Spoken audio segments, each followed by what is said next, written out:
Well, he's a cutie pie. I might put him in Potomac. Okay, yes. Yeah, he can come right on to Potomac.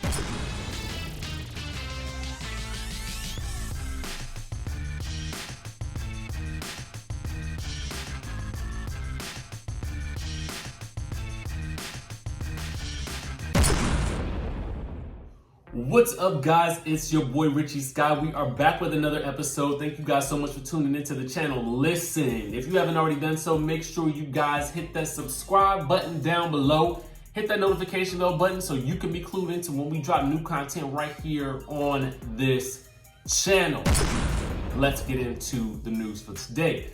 We're going to be talking basketball wives. We're going to be talking about Draya Michele. She's back in the news and making headlines. We're also going to talk about Miss Megan James because she's back in the news and she's spilling the tea on basketball wives and Draya. And we got to talk a little bit about Malaysia Pargo and her bestie Bam Bam, and they are setting the record straight, okay? They're setting the record straight. So let's get into all of these topics and let's dive in.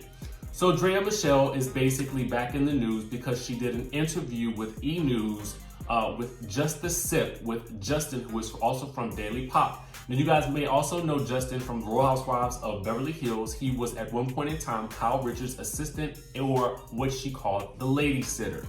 So I think that's still his name on Instagram, so you guys can follow him there. So basically, he had a sit-down interview with Draya, and she talked a lot of things, and in particular basketball wives. And here's what she had to say. I'm going to give you guys the highlights and sort of some additional information about what I know about basketball wives, reality TV, and all that good stuff, since I come from that world. All right. So one thing that she is telling us is that she made very little money while she was on the show. She was basically saying, and I'm going to give you guys my sort of breakdown about this after I say this. She said that she could not afford to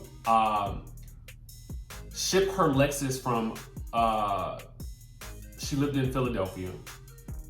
No, excuse me, Pennsylvania. She lived in Pennsylvania. It's a town, I guess, somewhere outside of Philadelphia, excuse me. And she was basically saying that there she was a dancer. And when she moved to LA, she gave all of that up to do this reality TV thing. Now, she made so little money, she wasn't able to ship her Lexus, so she was driving her friends, she said her friend's old beat up car, and she was driving it to set, or where she was filming each day, and she was having to leave the car about 3 blocks away so that nobody would see what she was driving. Then she said that she would be walking in the hot LA sun, so she would always arrive to set sweating, okay? Not only that, she was doing her own hair and makeup for the show. And I guess that's for scenes and maybe confessionals or, and maybe reunions. I'm not necessarily sure about the reunions. But, so with that being said, I can attest to the fact that your first season on a reality show, people think that I'm gonna let you guys, I'm gonna demystify this for you. You do not make a lot of money on these reality shows, particularly if you are just starting out for your first season. Now, again, that is up to you and what you negotiate with the production company and the network. And some people can negotiate some very good deals. Now, what you should be doing is you should have a plan on how to utilize the exposure that you gain from reality TV. That is where the real rewards happen, from doing the press and everything that's associated with doing the show, okay? So you get all of those things in addition to, you know, whatever your salary is, okay? I'll just tell you, go into reality TV with a plan. I kind of wish I could teach a class on how to get into reality TV and make the most of it.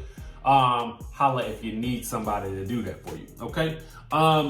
She also said that she does appreciate the exposure that it gained her. And just like I said, she came out with her swimwear line, and that was one of the smartest things that she can do, because she was able to take that and parlay that into something else that made sense. But she said that she also knew that she wanted to do the swimwear line, but she knew that she needed to be in the right setting to do so, because doing it in Pennsylvania would be not a little less impactful than doing it in LA and being on television.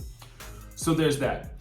She also says this, which is very telling, that she doesn't like how it portrays Black women. And she says that it makes Black black women look stereotypically angry, okay? And let's actually get the quote that she said. She was like, "It's an experience. I'm glad I went through it, not really trying to go through it again. Basketball Wives has the stereotype of these angry black women, and I feel like more than just black people watch it. People who aren't familiar with black culture take that and think that that is what they are. I feel really, really bad that I was a part of that and contributed to that."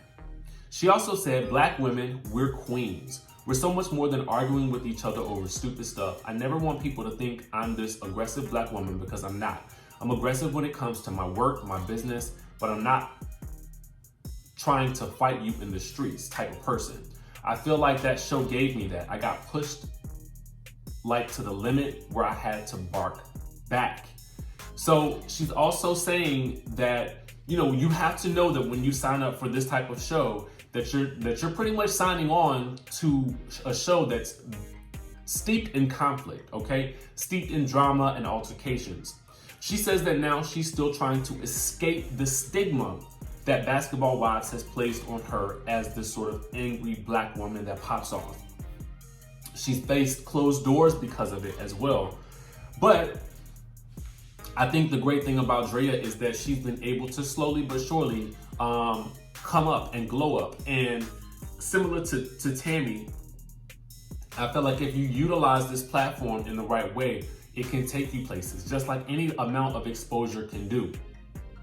So with that being said, you know, while she may regret her time on the show, it definitely worked out to her benefit that she was on it, because it exposed the world to who she is, her personality, as well as her clothing brand and her love for fashion. And now she's collaborating with other designers.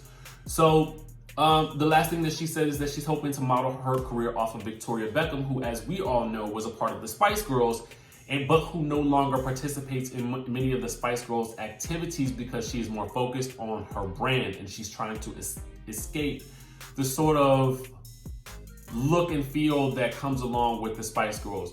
Although I don't necessarily think that being a part of the Spice Girls is a bad thing, but I think that Victoria Beckham is making enough money on her own that she doesn't have to do that anymore. I totally can understand that, being at a space in your life where if it doesn't make you scream out yes, then you don't have to do it.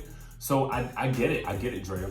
But you guys let me know what you think about all of this. Is any of this a revelation to you? I do know that she's made statements in the past about distancing herself from Basketball Wives, but it's good to hear it from her lips and not via tweet or anything like that. So you guys can watch the interview. I'll place it down in the description below.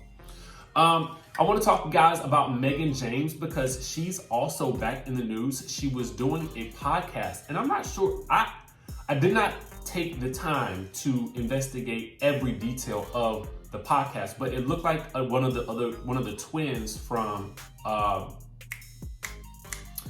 Bad Girls Club was doing the interviewing. At least that's what it looked like to me.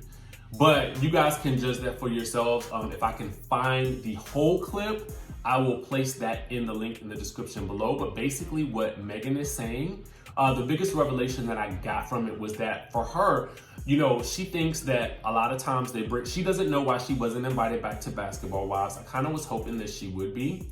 But she feels like they invite new girls on the show to create drama and conflict, and then they just don't invite them back. And she also gave us this interesting revelation that she felt like Draya was doing some things behind the scenes to get her fired, only for Draya to then later quit the show during the same season.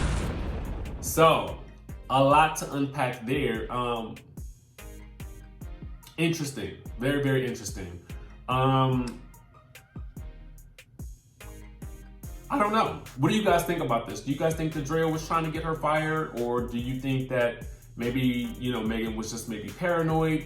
Let us know down in the comments whether you would like to see Megan come back to the show, and if you still follow her. I think that Megan is a great reality TV personality, so I'm hoping that we get to see more of her. Meanwhile, Malaysia is basically commenting and letting people know that she has always been this same complexion. But